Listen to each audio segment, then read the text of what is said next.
Boa noite a todos os seguidores do canal A Voz do Imigrante. Estamos aqui mais uma vez. Saudações a todos, em função do ponto geográfico em que nos encontramos, né?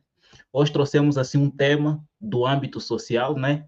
Nada melhor do que a gente assim convidar um perito na matéria, que é um sociólogo. Para hoje, né, o tema de hoje, vamos falar sobre a futilidade e a mediocridade que ganham destaque na nossa sociedade. Para nós não falar de uma forma empírica, nós trouxemos assim um sociólogo, né? É Agostinho Paulo, mais conhecido por Malanginho, né? Meu convidado já se encontra no estúdio, eu vou ativar ele. Tá aí, boa noite, doutor. Ready. Ok, boa noite, doutor. Ok, boa noite, celebridades vitais, gnose de bem-estar e extensivo aqui a todos nossos muito dignos, fiéis telespectadores e dizer que estás de parabéns porque entendemos nós que apesar de estares na América Latina, mas ainda assim tens impingido o esforço no sentido de preservar aquilo que são a dialética angolana, não é? E pronto, estamos aqui para assim respondermos as questões e contribuirmos com o nosso saber. Boa noite. Ok. Já agora eu que tenho a agradecer pelo... Pronto, podemos, obrigado. Sim, sim. Dizer de que... Visto que tem ganhando destaque na nossa sociedade cada vez mais, né? E as pessoas vão ficando no conformismo e achando que já vai entrar. Vamos lá ver. Epa, aqui temos que falar de tecnologia. Sim, tá. Estamos a ter problemas de sinais, né? Exato. Está o som audível? Doutor, pode arrancar. Ok. Eu peço desculpa, acho que temos aqui cacofonia do ponto de vista da redenção dos problemas também que vemos aqui. Enquanto está estabelecido, vou aproveitar. Dizer de que, obrigado, este livro, Bullying, a Escola Clama por Socorro, é um lampejo de um enorme exercício em torno de aproximadamente 500 palestras sobre o bullying nas escolas, quer a pública, privada.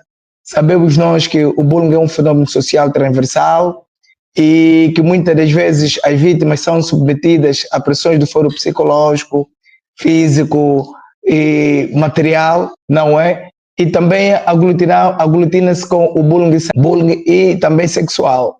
Existem muitos indivíduos que procuram pegar ou prender um determinado indivíduo fraco em função de algum traço característico e, por sua vez, vai maltratando ao ponto de deixá-lo num estado depressivo. Dizer que desta obra nós tivemos resultados da pesquisa que fizemos de campo, que o bullying primeiro existe nas escolas, quer a pública como privada em Angola, não é? Fizemos um estudo na província do Kwanza Sul, na província do Bengo e também anda com maior incidência. Ok, obrigado. Eu peço desculpa, a rede continua a dar bandeira, mas dizer de que este trabalho, o Bullying, a Escola Clama por Socorro, é resultado do acadêmico e científico que realizei ao longo de 3 províncias, mais de 125 escolas, cujo resultado traduziram-se nesta obra. Dizer de que existe, de facto, nas escolas públicas privadas, e tem sido um problema tremendo do vista da relação do ponto de vista social entre estudantes, em função também da estratificação social. Sabemos hoje que muitos estudantes acabam por qualificar determinados indivíduos quando os pais têm posse. O outro problema tem que ver com a ostentação e também com a futilidade do meio e no uso irracional do valor da dignidade da pessoa humana. Dizer de que desta obra nós trouxemos também as causas que estão na base da prática do bullying, falamos das consequências que advêm, uma delas é o medo, insucesso escolar, tem que ver também com o suicídio, também é um outro problema. Aqui a experiência do Brasil, que o Estado, por via da Assembleia, criasse uma norma ad hoc que visava punir quer o professor ou estudante que praticasse, no entanto, o bullying contra estudante ou contra professores.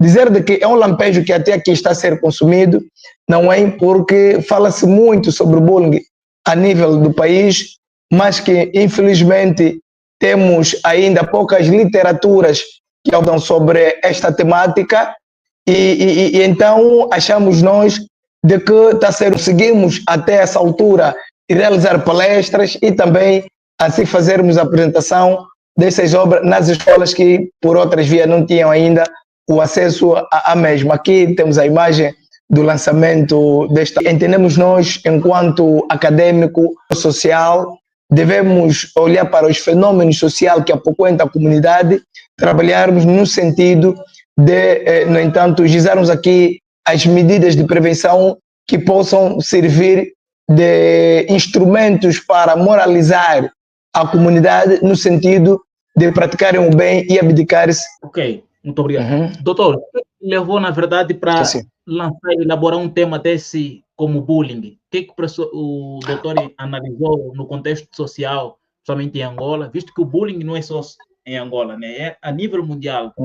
Somente a sociedade mais desigual enfrentam bullying financeiro, mesmo os casais também enfrentam bullying, né? O que levou o doutor a elaborar esse livro com um tema desse que a escola clama, né? Obrigado. Olha, os títulos nascem de uma espiritualidade. Quando acertei o título desta obra, A Escola Clama por Socorro, que é o bullying, a escola clama por socorro, é na perspectiva de chamar a atenção, não é, dos leitores e também dos educadores e do educando. Por quê? Porque existe a nível das escolas, muitos indivíduos, estudantes, adolescentes, crianças, sofrem bullying, mas eles denunciam esses fatos. Mas a escola, ou quer pública ou privada, os professores e outros funcionários desconhecem a danosidade do foro psicológico social que esta agressão traz, então acabam por minimizar, supondo que se trata de uma brincadeira. Então, quando falamos que a escola clama por socorro, é numa perspectiva de despertar, do ponto de vista emergencial, não é a necessidade dos encarregados da educação, dos professores, dos gestores de escola, não é olharem para este fenômeno, este comportamento, esta ação como algo que não é normal. Porque os estudos antigos na Noruega apontaram que muitos adolescentes tiraram-se a vida só mais tarde, 3 anos envolvidos de um estudo saturado, é que se percebeu que os adolescentes que tiraram-se a vida eram vítimas de bullying.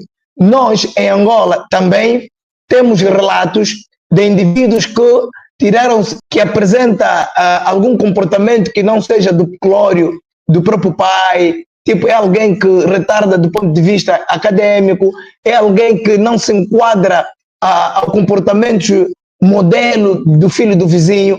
Ele olha para ele e não, você nem merecia ser. Este indivíduo vai crescer com esta palavra, com esta negação, com essa rotulagem. Quando o professor dizer a ele que você é burro, você não é bom estudante, ele vai perceber, quer em casa, com os pais, quer no seu escolar, está a ser destratado e vai procurar um meio termo, uma sociedade onde poderá ser tratado como tal. Esses meninos, adolescentes, eles procuram o quê? Afiliar-se em grupo de marginais, de delinquentes, as gangues, onde não há um perfil, não há muita exigência do ponto de vista, não abrir muito, não, ou seja, acabam por não apresentar empatia, quer nos clientes como aos colegas, sob pena de descobrir a sua deficiência ou um fracasso e fazer desse fracasso como um objeto de atração, de insulto, não é dos colegas ou senão mesmo da direção da instituição. Dizer também que o bullying pratica-se em toda a esfera social, quer a nível das empresas públicas, a nível das empresas privadas, a nível das famílias, pratica-se o bullying. O que é que ocorre? A estratificação social faz-se da ideia coletiva. São indivíduos que partilham a mesma filosofia de vida, vão se juntar e este, por sua vez, vão criar uma norma não jurídica, mas social abstrata, que vai regular o comportamento do mesmo nessa sociedade. E este, por sua vez, escrito ou materializado, vão criar o quê? O perfil dos indivíduos que fazem parte deste grupo. E muitas das vezes acabam por criar o perfil com uma conotação do laburinga proage. Estamos a falar de rotulagem. Os indivíduos que não tiverem iPhone não podem fazer muito importante. Ele diz que ninguém se escapa do bullying. É verdade. Por que ninguém se escapa do bullying? Porque entendemos e com a pesquisa que nós realizamos, o bullying pratica-se em toda a esfera social. Na igreja, quando você não dá o dízimo que o pastor quer, vai te separar. Isto é bullying. Na família, quando não tiver a corresponder com a expectativa da família no que concerne as contribuições, por mais que haja um problema, não vamos te convidar, vai sofrer bullying porque você não contribui. Em casa, quando o pai olha para o fracasso do filho, também vai rotulá-lo do ponto de vista das ações de bullying. E existem, o mais grave, e consequência da tecnologia, é o cyberbullying. Sabemos nós, existem muitos indivíduos que vão criar perfil falso para atrair, como predadores, para atrair as meninas. Eles vão se fazer passar do cidadão, do indivíduo afável, com um nível de empatia muito forte, mas quando tiver um contato direto com a pessoa, acaba por perpetrar ações que, tipificando à luz do Código Penal angolano como crime. Existem pessoas que, pelo fato de ter mantido contato com um indivíduo que aparenta ter um perfil aceitável, com uma aparência física boa, com um emprego bom, indivíduos que tiram fotografia no aeroporto, em zonas nobres, não é? Acaba por atrair vítimas. Só que esse indivíduo tem também objetivos. Qual é o objetivo? É de atrair pessoas que têm dinheiro, no sentido de, amanhã, quando tiver um encontro, procurar, uns são molestados, não é? Para, sob pena de darem dinheiros, outros são mortas, outros são desviadas e muitos delas são assaltadas. Por quê? Porque conheceram pessoas por via das redes sociais sem que terem em conta as medidas de segurança. Para os estudantes, eles criam um perfil e deste perfil criam também grupos. O que é que ocorre nos grupos?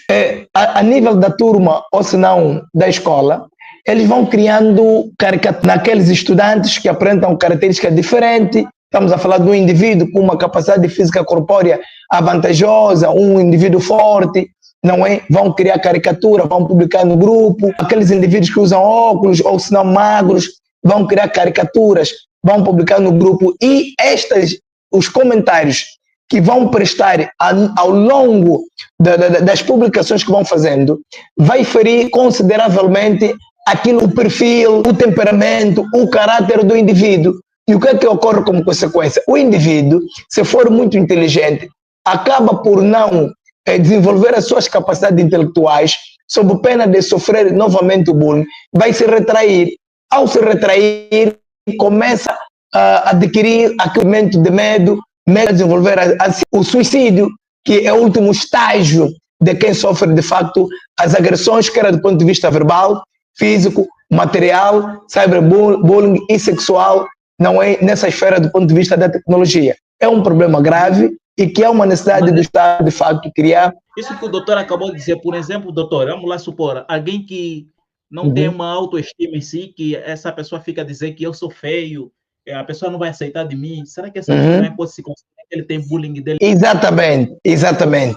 Nós torcemos a vítima provocadora. Existem vítimas, e nessa perspectiva que traz aqui, e muito bem dito, é que ele reconhece o seu defeito. Para não ouvir de terceiro, ele acaba por se expor como mecanismo de defesa. Se as pessoas me aceitarem que eu sou feio, me retratando, é óbvio que as pessoas vão me esquecer. É óbvio que as pessoas não poderão trazer esta deficiência como um objeto de atração. Então compreende ele que a melhor forma para talvez manter-se dentro deste apanágio social é se caracterizar em função da deficiência para que não seja lembrado por outras pessoas.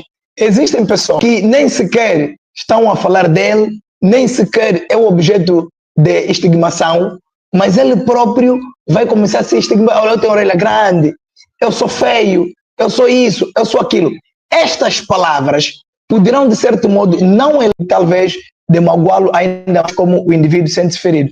E também, existe, já quando dei algumas palestras, alguns estudantes disseram, não, professor, será que quando alguém sofre bullying ou alguém pratica bullying contra o outro, não é uma forma... Vamos até algumas falhas técnicas ainda, né? Vamos ver se o nosso doutor fala, né? A conversa está sendo muito boa, né? Para perder a conversa, né?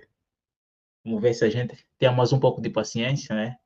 Entendemos que a internet somente em África, é um caso sério, né? Vamos ver se o nosso doutor retorna em breve. Vamos aqui Rede, né? retomar. Tá, Exato.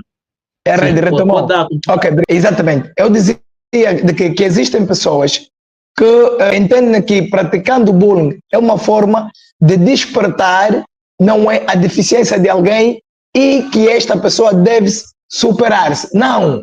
É que o bullying é mesmo violência.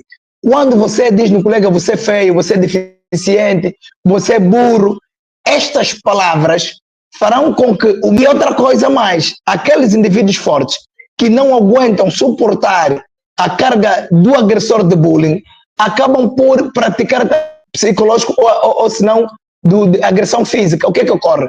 O indivíduo sofreu bullying psicológico ou verbal, proferiram a palavra, ofenderam a mãe, atribuíram um nome feio.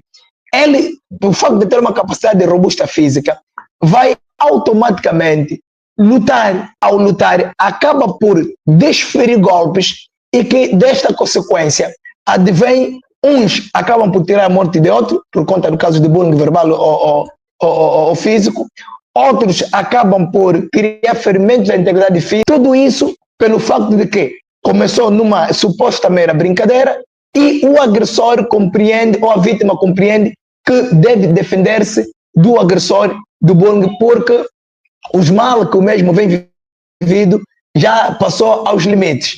Existem também casos em que a vítima acaba por se preparar. Aquelas vítimas que não reagem, pacífico. Aquelas vítimas reagem na perspectiva que sim. Essas vítimas que não reagem, doutor, essas vítimas que não reagem, não são aquelas vítimas que depois ficam acabar por ser deprimidas e depois acabam por cometer suicídio sem os pais. Exatamente. Elas não reagem, não comunicam à direção, não comunicam aos pais, mas o silêncio vai corroer a alma dela. E ela depois vai tomar uma decisão. Os pais podem até levá-la até a escola, assim que deixar o portão da escola. Acaba por não entrar sob o quê? Sob pena de não sofrer novamente as agressões de bullying. Quando os pais perceberem que a criança está muito solitária, ou adolescente, quando os pais perceberem que a criança apresenta um estado impulsivo do ponto de vista psicológico, quando os pais perceberem que o comportamento da criança, da adolescente mudou radicalmente, é importante procurar saber por que dessas mudanças, por quanto muitos deles ou delas sofrem esses atos e compreendem que de tanto comunicar aos pais, de tanto comunicar à direção da escola, como os mesmos não fazem nada, vai sentir-se isolada ou isolado, abandonado e acaba por viver a sua sorte. E vivendo a sua sorte, vai procurar um mecanismo que achar via. Continuamos com o problema da rede. Pronto, mas vamos aproveitar aqui a oportunidade. Tá bom. Né? Além de ser palestrante e escritor, né? É alguém que entende da matéria. Por isso, além dele entender a matéria, muito interessante, né? Infelizmente, a internet não facilita para nada, né? Em África ainda, a caso sério, né? O nosso doutor se encontra do outro lado da África, propriamente. Imigrantes se encontramos aqui na América Latina, aqui no Brasil, né? Então tá aí. Estamos a falar do primeiro nosso tópico, né? Que é como nasceu essa ideia do nosso doutor e sociólogo lançar esse livro. Ele frisou numa das frases dele inicialmente que foram fazer um serviço de campo, tanto a nível da província de Luanda como em outras províncias de Angola. Aí detectaram que a escola, nossas crianças, nossos adultos, colegas de serviço, como setor privado, como setor estatal, o bullying está presente, de grande gabarito, né, de grande prestígio, um tênis de grande prestígio, já é uma causa de você enfrentar o bullying nos bastidores, até na família, tá? O bullying, né? Vamos ter um pouco de paciência, ver se nosso doutor retorna, né? Vamos abordar agora o segundo aspecto, né? Ainda só frisamos o primeiro aspecto do que é o bullying, como nasceu a ideia de nosso doutor lançar esse livro aqui, uma obra, um tema muito sugestivo, né? E para quem está interessado, é só contactar, seguir, né? Agostinho Paulo, já vai ver a capa, né? O bullying, já vai ver os lançamentos do livro. Vamos ver se nós conseguimos entrar em contato com o doutor. Pronto, acho que estamos vivos. Confirma aí, digno. Estamos de novo. Ok, obrigado. Pronto, deixo-lhe a palavra, vamos avançar. A rede aqui não está a permitir. Peço imensa desculpa. Já Vamos entrando avançar. no segundo aspecto, doutor, como a futilidade e Sim, sim. a mediocridade ganham destaque hoje na nossa sociedade? Olha, essas questões com a mesma similitude de conotação negativa, parece que tomaram de assalto os bons valores, quer do ponto de vista humano, como do ponto de vista técnico-profissional. A futilidade e a mediocridade, sabemos nós que estamos a falar aqui de indivíduos ou ações que têm pouco valor. Há indivíduos que perdem muito tempo filmando um facto. Epa, voltamos. É um exercício que estou a impingir. Vou aproveitar o tempo. E nós estamos a falar de futilidade. Sabemos que a futilidade é a qualidade, não é? De valores que insignificantes ou bagatela. São indivíduos muito frágeis e sem consistência e que qualquer ideologia, qualquer evento acaba por ser levado. Futilidade, mediocridade, estamos a falar da vulnerabilidade ou exposições exacerbadas que determinados indivíduos estão expostos sem saber o que é que ele quer, qual é o objetivo que pretende alcançar. Só vai, pronto, quero ir, está a seguir, o movimento é esse, vai seguindo esse movimento. Dizer de que na sociedade estamos a ver hoje, nota-se muita futilidade e mediocridade, mas essa questão desse reflexo que nós temos visto na sociedade, no geral, é um reflexo do modo vivendo das pessoas em casa.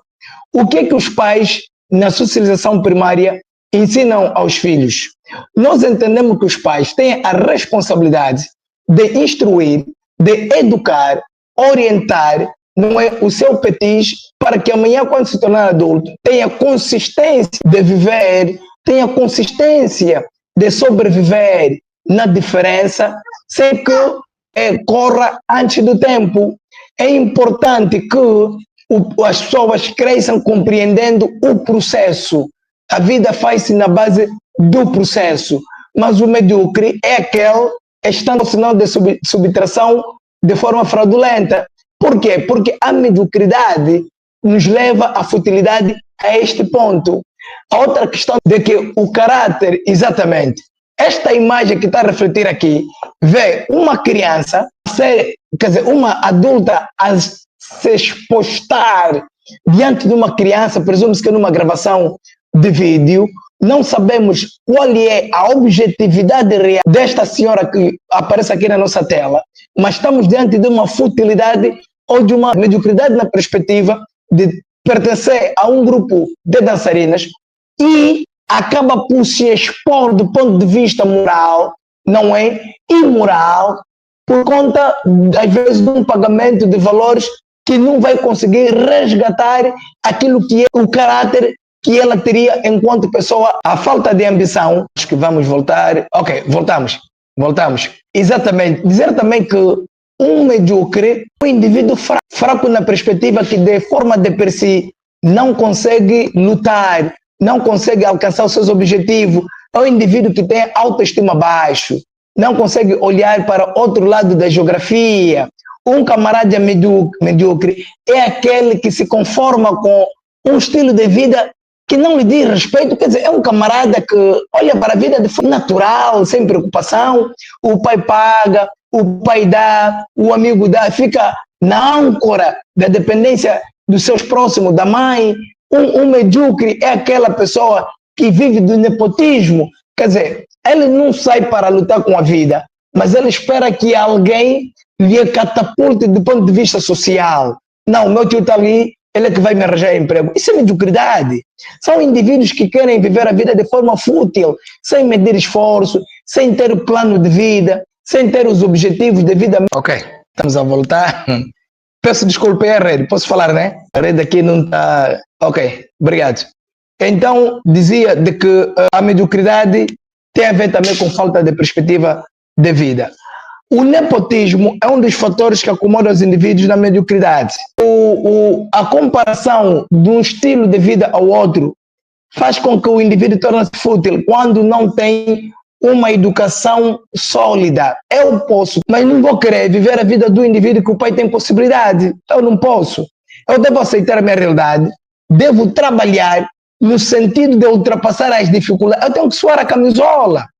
O meu pai tem dinheiro, eu não posso esperar meu pai morrer para herdar os bens do meu pai. Não posso. Eu tenho que ir à luta, porque os meus filhos têm a sequência daquilo que eu lutei. Mas existem pessoas, e no bairro da Vila Alice, lá um pouco para a cidade de Luanda, existem indivíduos medíocres, fútil, que vivem na casa dos pais com a esposa, dividem a sala com os pais, tem o quarto com a esposa, 3 filhas, uma de 15, 14, de 13. Quer dizer, e por que não sair da casa do pai e fazer a tua vida? Há indivíduos que acabam até por darem de colaborar com os bandidos no sentido de assaltar o próprio pai. É mediocridade, é um mediatismo. E ainda tem. Sabe o que é que acontece com as pessoas? E vê-se muito indivíduos formados. A família, quando perde o seu papel social, que é educar, a sociedade sofre. Sofre porque é mediocridade. Não, são mestres que estão a desviar o dinheiro da União dos Escritores Angolanos. Não, ele é doutor, são os doutores que estão a desviar medicamentos e as pessoas morrem no hospital. É mediocridade. É a capacidade de ter de forma fútil determinadas somas de valores avultados que o Estado adjudicou para satisfazer a necessidade da coletividade. A outra questão tem que ver com a corrupção institucionalizada, faz com que o indivíduo não se esforça. Nós, em particular em Angola, estamos a perder o perfil da meritocracia. É importante as pessoas serem catapultadas do ponto de vista profissional em virtude do quê? Daquilo que sabem fazer. A